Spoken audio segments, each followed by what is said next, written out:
Oha bunların büyüklüğüne bak. Burada hiç güvende hissetmiyorum kendimi. Feci geçirirler gibi geliyor bak. Allah çocuk ne yaptın yavrum? Ne oluyor lan?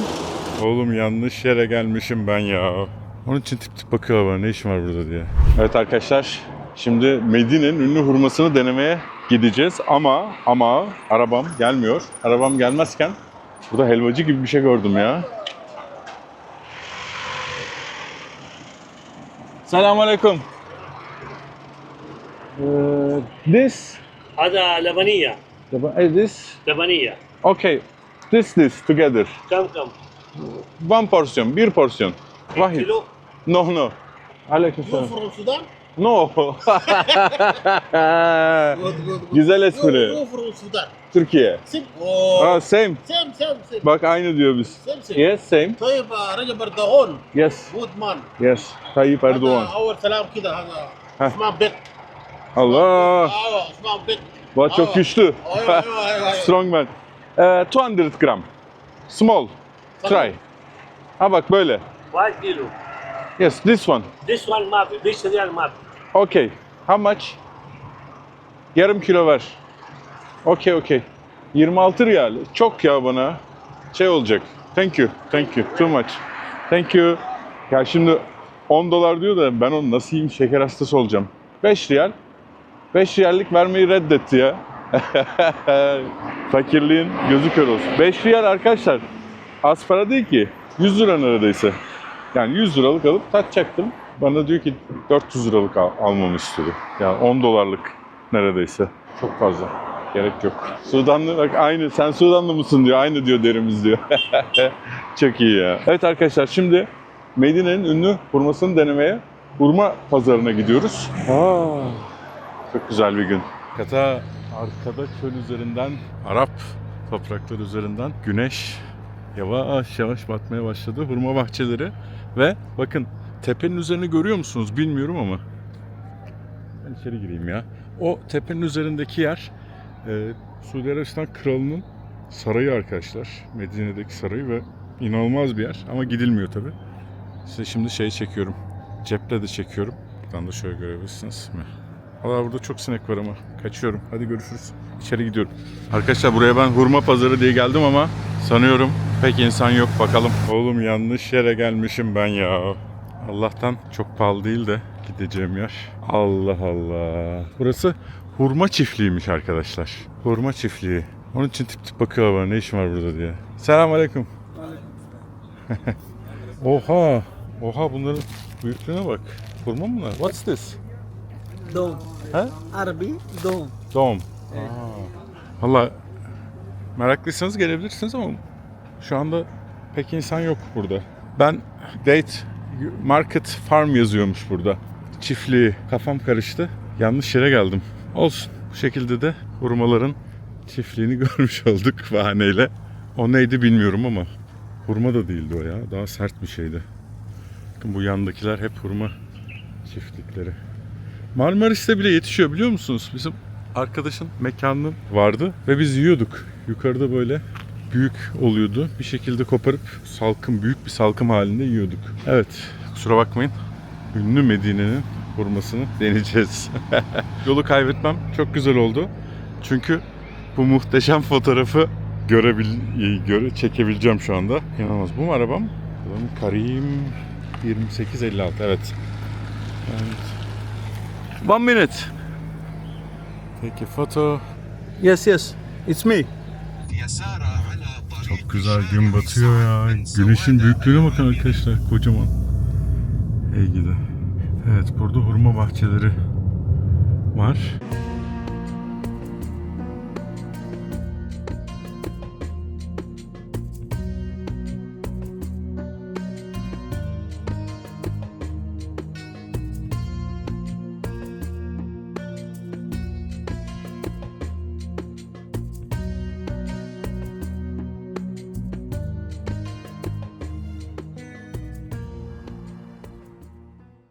Arkadaşlar biliyorsunuz yıllardır seyahat ediyorum ve tüm gelirlerimizi Darüşşafaka'da depremden zarar görmüş öğrencilere burs olarak veriyoruz. Bu yolculuğumda bana Just English Dil Okulları inanılmaz yardımcı oldu ve hala oluyorlar. O sebeple Just English Dil Okulları'nın Amerika'daki ve Türkiye'deki dil okullarını tercih etmenizi tavsiye edeceğim ve size küçük bir karşılaştırma yapacağım. Dil nasıl öğrenebilirsiniz? Dünyayı gezmek dışında ticarette, iş hayatında İngilizce artık çok önemli. Her şeyden önemli. Peki İngilizceyi nasıl öğrenebilirsiniz? İlk olarak üniversitelerin hazırlık bölümünde öğrenebilirsiniz. Şöyle dönüyorum. Arkadaki manzarayı da görün. 600 bin lirayla 2 milyon lira arası öderseniz üniversitelerin hazırlık bölümlerinde İngilizceyi size öğretebilirler. Bunun dışında Just English'te ya da herhangi bir dil kursuna giderseniz 80 bin ila 200 bin lira arasında dil eğitimi alabilirsiniz ya da çocuklarınızı aldırabilirsiniz. Ve üçüncü şıkta şöyle yapay zeka ile öğrenebilirsiniz. Evet, bu da size neredeyse 0 liraya patlar. Tabii ki Just English yapay zeka devrimini görmezden gelmiyor. Aynı zamanda yapay zeka destekli eğitim ile en iyi öğrenme yöntemini sunuyor. Evet, sonunda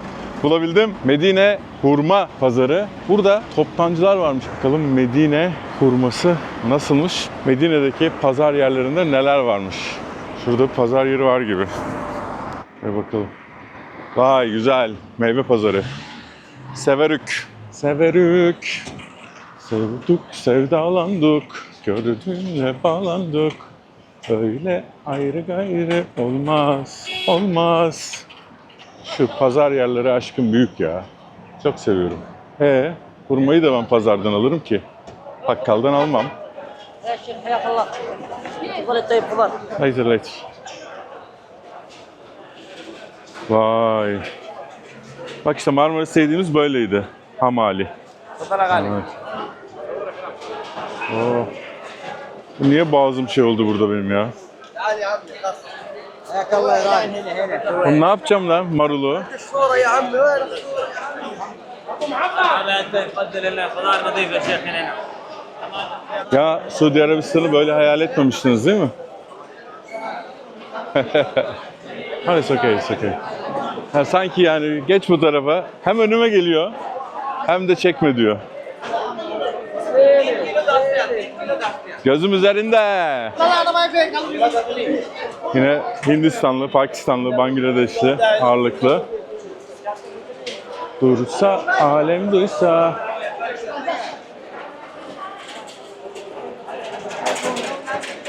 Böyle ayırmışlar salatalıkları, bamya,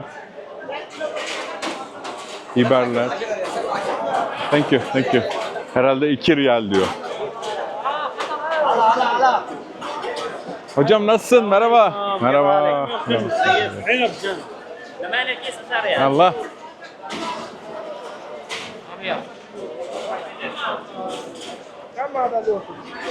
İncirler burada da küçük küçük ya. Şu güzelim incirler bir bizde var. Gerçekten dünyanın en güzel incirleri. Ötesi yok. Hello my friend. Çok içten bir hello dedim adama. Bir de şurası var. Vallahi geliyorum ya. Geliyorum. عندنا تخفيضات العروضات هنا Tahfikat. Yes. Tatbikat.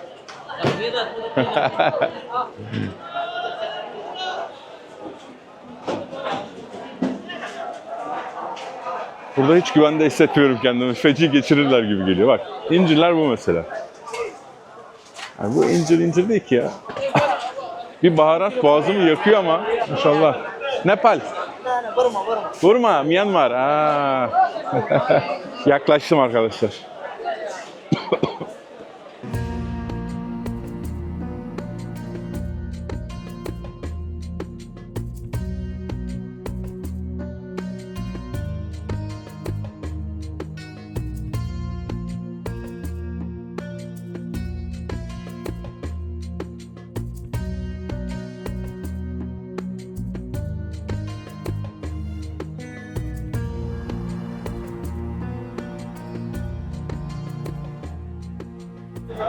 Burada arkadaşlar Medine'de acve, peygamber hurması olarak da biliniyor. Onu bulalım bakalım da şimdi ben Pakistanlılara, Hintlilere sorsam her hurmaya acve diyecekler. Eminim buna. Vallahi hepsi Pakistanlı. Acva. Hangisi?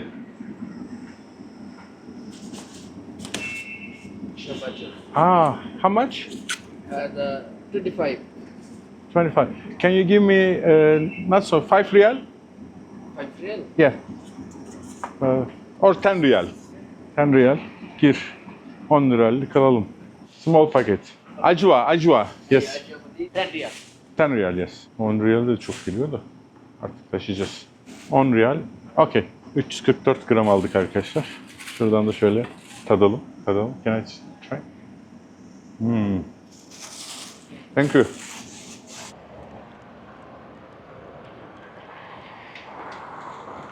Çok güzel. Güzelliği şurada, çok tatlı değil arkadaşlar bu. Ben bunu yerim şimdi oturup.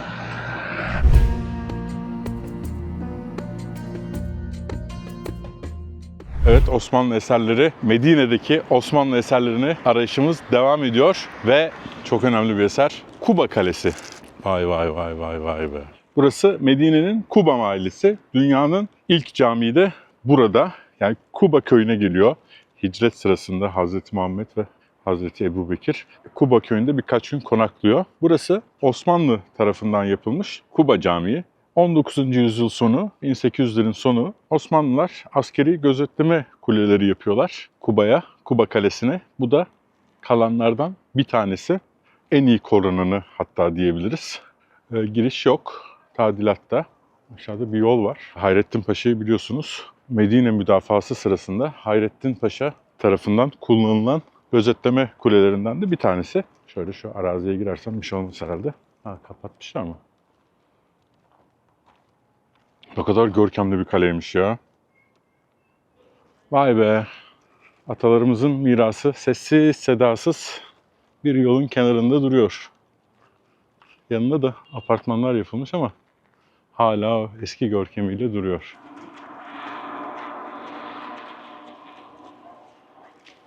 Önünde çok güzel bir yol var. Wow.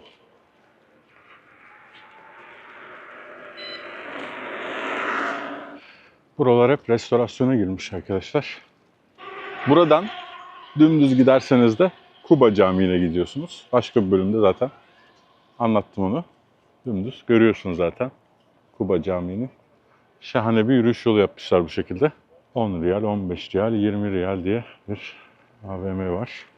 Sessiz sedasız izliyor bizi Medine Kalesi'nin bir gözetleme kulesi. Buradan da bir fotoğrafını çekeyim.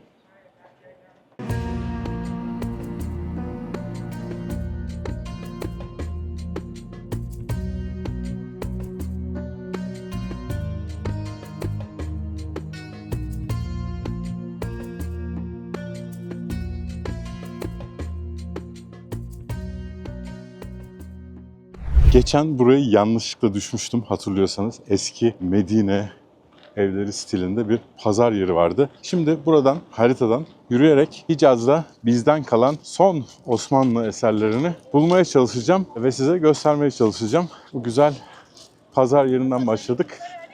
Misvak satıyor hanımefendi. Allah çocuk ne yaptın yavrum? Paramparça etti.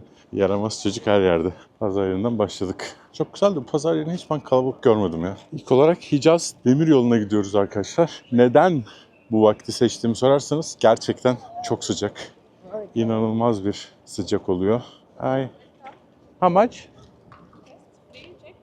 Thank you. Very nice. Can I try? Or can I? Okay. How much is it? Oh no, this check free. One cup, 5 riyal. Yeah, one cup please. Hibiskus. Benim yaşımdakiler bilir. Tansu Çiller'in en popüler şeyi değil mi? Hibiskus çayı. Yani kuşburnu. Yok lan, hibiskus kuşburnu değildi ya. Kuşburnu. Rose hip'ti kuşburnu. Hibiskus neydi ya?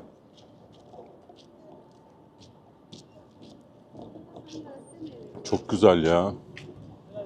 Merhaba, selamünaleyküm. Aynen. Oh, ne kadar löp diye yuttum. Çok sıcak arkadaşlar gerçekten. Bugün akşam da sıcak. Normalde bu kadar sıcak olmuyor akşamları ama bakalım. Hicaz Demiryolu ve orada Osmanlı'dan kalan bir cami var. Medine'deki Osmanlı eserleri hala ayakta. Bizden kalan eserler hala ayakta. Burası Mescid el-Hicaz. İstasyon Camii yani Hicaz Camii. İstasyonun yapılış amacı arkadaşlar Şam'dan Mekke'ye kadar hac yolunu kolaylaştırmak. Yani Şam'dan çıkıp trenle Mekke'ye kadar gelebilecektiniz. Ama Medine'ye kadar sürdü bu yol sadece. Mekke kısmı yapılamadı. Burada Sultan Abdülhamit'in yaptırdığı şahane bir cami var. Bu da kedicik. Ve çok güzel ışıklandırılmış Hicaz Demiryolu. Bakalım camiye girebiliyor muyuz? Açık, kapısı açık. Ya bu amaç demiryolu personelini, Osmanlı askerlerini ve haç yolcularının namaz kılabilmesi için 1908-1909 arasında yapılıyor.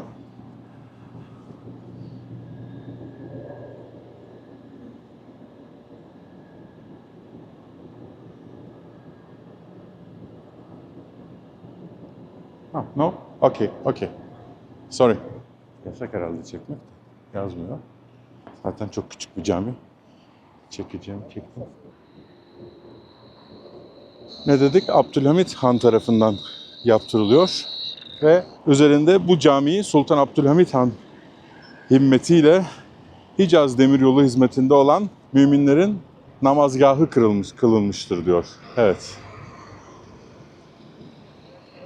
Çok güzel bir cami. Kolonları vesaire. Şu mermer kısımda muhtemelen yazıyor. Ve Hicaz Demiryolu. Hintlilere bak maşallah. Otobüs önüne atlayıverdiler ya. Burası aslında hissediyorsunuz eskiden şehir meydanı gibiymiş. Bugün öyle çok insan yok, kalabalık yok. Ama Mescid el Nebevi'ye çok yakın. Yani yürüyerek yarım saat mesafede. Yine inanılmaz güzel bir Osmanlı mimarisi. Hicaz Demiryolu'nun son durağı Mekke'ye kadar gitmesi planlanıyordu. Ama o olmadı. Yine Abdülhamit Han tarafından yaptırılıyor. Başlama yılı 1900 yılı. Yani 125 yıl önce yaptırılmış. Bu kadar hızlandılar bir anda. 8 yıl sürüyor. İstanbul'dan Şam üzerinden Medine'ye kadar hac yolculuğunu kolaylaştırmak amacı var. Osmanlı hakimiyetini tabii ki Arap Yarımadası'nda pekiştirmek bu sayede. Müslümanlığın birliğini Müslümanlık bilincini güçlendirmek Osmanlı topraklarında. 1300 kilometre yaşan bir yolculuğun sonu arkadaşlar. Ne kadar güzel yapmışlar ya, şiir gibi. Açılışı 1908, 1 Eylül 1908 Sultan Abdülhamit'in tahta çıkışının yıl dönümüne getiriliyor. Yine bazalt volkanik taşlar kullanılıyor. Heinrich Meysner Paşa, Alman mühendis Heinrich Meysner Paşa, Heinrich Meysner Paşa yapıyor. Biraz şeyi andırıyor farkındaysanız. Haydarpaşa'yı da andırıyor mimari stili. Sultan Abdülhamit Han daima muzaffer olsun diye kapısında bir tuğra bulunuyor. İçinde telgraf cihazları vesaire varmış ama ne yazık ki dediğim gibi kapalı olduğu için göremiyoruz. Kapalı olma sebebi akşam olması değil, tadilatta diye kapatmışlar. Şöyle göstereyim. Çok güzel. Mescid-i Nebevi'nin minarelerini buradan görebiliyorsunuz. Tabii yol falan var, biraz dolambaçlı şu anda. Eskiden olsa daha kısa olabilir bence. 15-20 dakikada gidilebilirmiş eskiden olsa. Yine camiyi ve Sultan Abdülhamit'in. Şimdi bu hat aynı zamanda Osmanlı askerlerinin erzak ve mühimmatları kolayca Medine'ye kadar taşımasına yardımcı oluyor. Birinci Dünya Savaşı başlayınca İngilizler ve Arap isyancılar, Şerif Hüseyin'in ordusu özellikle bu hatta hedef alıyorlar. Arabistanlı Lawrence biliyorsunuz. Ah sen var ya Lawrence. Arap isyanını organize ediyor. Rayları havaya uçuruyorlar. Ürdün'de de bir tane tren var, hala duruyor. Trenin havaya uçmuş, tren raylardan yıkılmış tren duruyor. Medine'ye ablukaya alıyor. Osmanlı'nın Medine'deki komutanı Fahrettin Paşa duymuşsunuzdur, biliyorsunuzdur zaten. Bu dönemde tarihe geçecek bir karar veriyor arkadaşlar. Medine sadece bir şehir değildir. O Resulullah'ın mübarek bedeninin bulunduğu yerdir. Onu düşmana teslim etmek yeryüzündeki en büyük ihanettir diyor. Ve Fahrettin Paşa'nın savunması başlıyor. 31 Mayıs 1916'da Medine muhafızı olarak görevlendiriliyor. Arap isyanı başladığında Haziran 1916 Mekke düşmüş durumda. Taif ve Cidde'de isyancılar eline geçmiş. Ancak Medine düşmüyor arkadaşlar. Fahrettin Paşa sayesinde. Paşa Medine çevresinde 30.000 civarı Osmanlı askeriyle savunma mevzileri kuruyor. 30.000 arkadaşlar. İnanılmaz bir sayı. Hicaz Demiryolu'nun son 400 kilometrelik hattını Medine-Elula arası korumak için çöl kale zinciri gibi karakollar kuruyor. İngiliz destekli Arap ordusu her saldırdığında şu emri veriyordu. Geri çekilmek yok, peygamberin şehrinden bir taş bile düşmana teslim edilmeyecek. Burada bakın başka binalar da var. Tabii demiryolu içe doğru gidiyor. Bakalım bir şeyler görebilecek miyiz yanında? Mescid-i Nebevi'nin gölgesinde nöbet tutuyor askerler, Türk askerleri. Cephane azaldığında bile askerler biz Resulullah'ı bırakmayız diyorlarmış. Şehirde kıtlık başlıyor. Hurma çekirdekleri kavrulup öğütülüyor, un niyetine yeniyormuş. Kimse terk etmiyor. Paşa her sabah Mescid-i Nebevi'nin avlusunda yüksek sesle dua ediyormuş Fahrettin Paşa. Ya Resulullah seni düşmana teslim etmeyeceğiz. Müdafaa yemini kutsal sayılıyor askerler arasında. Bu paşanın müdafaa yemini. Savaş uzuyor. Şehir kuşatılınca paşa Mescid-i Nebevi'deki kutsal emanetleri koruma altına alıyor ve bunları İstanbul'a yolluyor arkadaşlar. Gizlice 1917 yılında Hicaz Demiryolu'yla yine Şam üzerinden İstanbul'a ulaşıyor. Bugün Topkapı Sarayı'nda bu kutsal emanetler.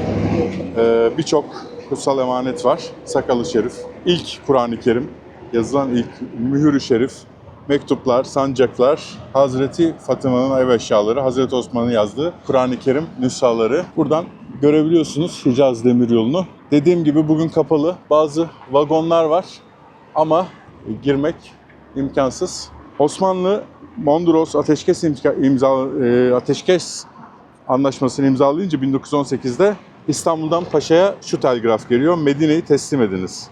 Fahrettin Paşa'nın cevabı ise tarihe geçiyor arkadaşlar. Ben bu emri dinlemem. Devlet teslim olsa da ben Medine'yi peygamberin izni olmadan teslim etmem. 1919'da Medine düşüyor. Açlık dayanılmaz hale geliyor. Hasta oluyor askerler ve kendi asker bazıları tarafından tutuklanarak isyancılara teslim ediliyor. İngilizler başta Mısır'a sonra da Malta'ya sürgün ediyorlar Fahrettin Paşa'yı. Paşa Mustafa Kemal Paşa tarafından Afganistan Büyükelçisi olarak atanıyor. 1921'de Ankara'ya geliyor, serbest bırakılıyor. 1948'de vefat ediyor Aşiyan mezarlığında. Medine müdafii, çöl kaplanı Fahrettin Paşa. Medine'de son gün askerlerine şöyle diyor Fahrettin Paşa: siz bu şehri değil, bir peygamberin hatırasını korudunuz. Allah şahittir, biz görevimizi yaptık diyor ve son olarak Medine'yi teslim ediyor. Hicaz Demiryolu'nu görüyorsunuz. Hemen yanında küçük bir cami var. Bunu insanlar zannediyorlar. İşte Demiryolu'na gelen insanların camii. Aslında burası çok önemli. Hazreti Muhammed'in namazgahlarından bir tanesi. Savaşlar öncesi orduya dua edip namaz kılıyor burada. Namazgah-ı Nebevi olarak koruma altına alıp üzerine cami inşa ediliyor. Yine Sultan Abdülhamit tarafından yaptırılıyor bu camiyi. Evet, Medine'ye gelmişken Fahrettin Paşa'yı anmamak olmaz. Çok büyük bir komutan. Burada biraz boyumun uzunluğundan da yararlanarak size vagonları göstereyim. Muhtemelen bunlar eski vagonlar. Arkada daha da çok var. Yani normalde burada bir sürü insan olması lazım. Çünkü serin akşam ama ne yazık ki kapalı.